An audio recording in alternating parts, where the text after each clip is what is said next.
Bienvenue sur Les Grandes Épopées. Je m'appelle Jafar et je vais à la rencontre de femmes et d'hommes inspirants et expérimentés pour décortiquer les moments clés de périodes révolues de leur vie professionnelle. Grâce à la liberté de ton et à la prise de recul permise par ce format, chacun de vous peut repartir avec des apprentissages concrets pour nourrir sa propre épopée professionnelle. Je signe chez Auchan. Quelques mois plus tard, on déménagera à Lille. Mais ce que j'avais pas totalement bien intégré, et pourtant il me l'avait dit dans l'entretien, c'est Xavier, vous n'y connaissez rien au retail. Non, je connais rien. Donc il va falloir que vous approfondissiez un petit peu. Ah bon, ben oui. Donc j'ai prévu, vous allez aller au magasin de Villeneuve-d'Ascq, c'est Gérard Mullier lui-même qui est occupé de l'organisation. Vous allez au magasin de Villeneuve-d'Ascq et vous allez prendre un poste d'employé. Ah bon, mais ça va durer quoi? Une semaine? Ah non, vous m'avez pas bien compris. Vous m'avez pas bien compris. Ça va durer minimum un mois pour que vous compreniez ce dont vous parlez, etc. Et donc, j'ai été employé de libre-service dans un magasin Auchan à Villeneuve-d'Ascq. En fait, ça a duré même 45 jours, je crois. Et ça a été la meilleure chose qui m'est arrivée chez Auchan. Et je crois aussi que c'est une bonne leçon. Ça coûte cher à l'entreprise de mettre quelqu'un à mon niveau de salaire pendant 45 jours à pousser des chariots et des palettes. Mais c'est un excellent investissement parce que ça permet de comprendre le vrai fonctionnement de l'entreprise. Donc pendant plus d'un mois, j'ai été employé de libre-service et j'ai commencé par m'occuper de la réserve, c'est-à-dire de ranger les choses dans la réserve. Lorsqu'il y avait, des pots de lait percés, les emmener de la poubelle, etc. Faire la liaison avec les caisses lorsqu'ils ont besoin de produits et tout. Et donc, la vie réelle du magasin. Et comme je le disais, ça a été une excellente expérience et c'est ce que je recommande aussi aux jeunes aujourd'hui, quelle que soit l'activité le type d'entreprise qu'ils prennent, essayer de comprendre l'activité de base de l'entreprise, ça leur sera toujours utile, même pour leur carrière, quel que soit le type d'activité.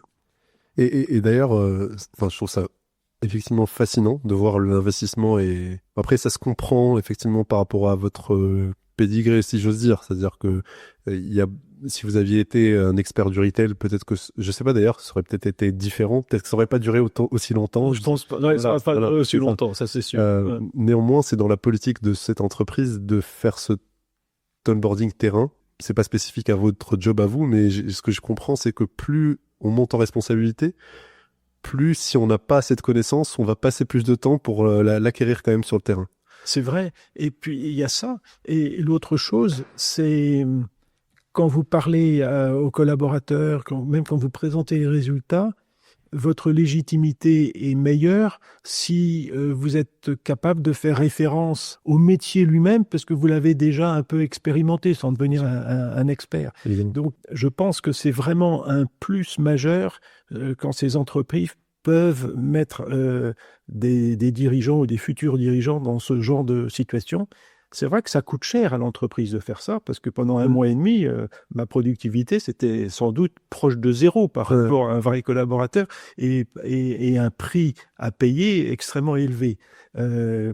Mais ça permet aux nouveaux collaborateurs de mieux comprendre l'activité et quelque part, je pense que ça contribue fortement à le fidéliser. En fait, j'ai établi des liens avec d'autres employés libre-service du magasin. Et d'ailleurs, au début, ils savaient que le Xavier, il allait travailler au siège. C'était tout ce qu'ils savaient, c'est qu'il allait travailler au siège. Mais quand vous avez poussé des palettes pendant une journée, il n'y a plus de différence, quoi. Vous êtes Xavier comme les autres. Vous n'êtes pas le gars du siège qui débarque, quoi. Et ça, c'est précieux. Et je trouve que c'est bien quand les entreprises peuvent faire cet effort de plonger le nouveau collaborateur dans le vrai métier. Alors, je ne prétends pas du tout être un professionnel de la distribution. Non, mais avoir en tout cas de sentir la réalité, en tout cas la sentir. Exactement, la sentir et sentir la réalité humaine, en fait, du métier. Et puis, quelque part, ce que ça m'a donné, c'est sans doute un plus grand respect du rôle des gens dans les magasins. Et quand on est cadre sup, on peut être tenté de dire, bon, Yaka, il faut qu'il fasse ça, désormais on va ouvrir le magasin une demi-heure plus tôt, que sais-je. C'est si facile de dire Yaka. Quand on s'est coltiné soi-même de pousser les chariots pleins de réserves et tout, le Yaka, on y pense à 2 fois avant de l'annoncer, quoi. Tout à fait. Non, mais c'est très, c'est très smart comme manière de faire, parce que même sur l'acceptabilité des prises de décision, c'est-à-dire qu'à un moment donné, si vous prenez des décisions, que vous comprenez l'impact que les gens qui vont être d'abord concernés par cette décision va être, vous prenez des meilleures décisions plus acceptables et plus acceptées. Ouais. Et donc, d'un point de vue juste leadership et juste capacité à ce que ça marche, parce que parfois on prend des décisions, c'est hors sol, et puis du coup ça marche pas. Donc en fait, finalement, du point de vue de l'investisseur et de l'actionnaire, c'est pas un bon move, surtout s'il réfléchit d'un point de vue long terme, ce qui est a priori le cas d'une société non cotée, en fait. Bravo! Vous venez d'écouter un extrait de mon échange avec Xavier de Mezrac. S'il vous a plu, vous pouvez retrouver l'intégralité de notre échange où nous abordons les moments clés d'une carrière à la direction financière d'entreprises telles que Euro Disney, Alcatel Alstom ou encore Auchan. Bonne écoute!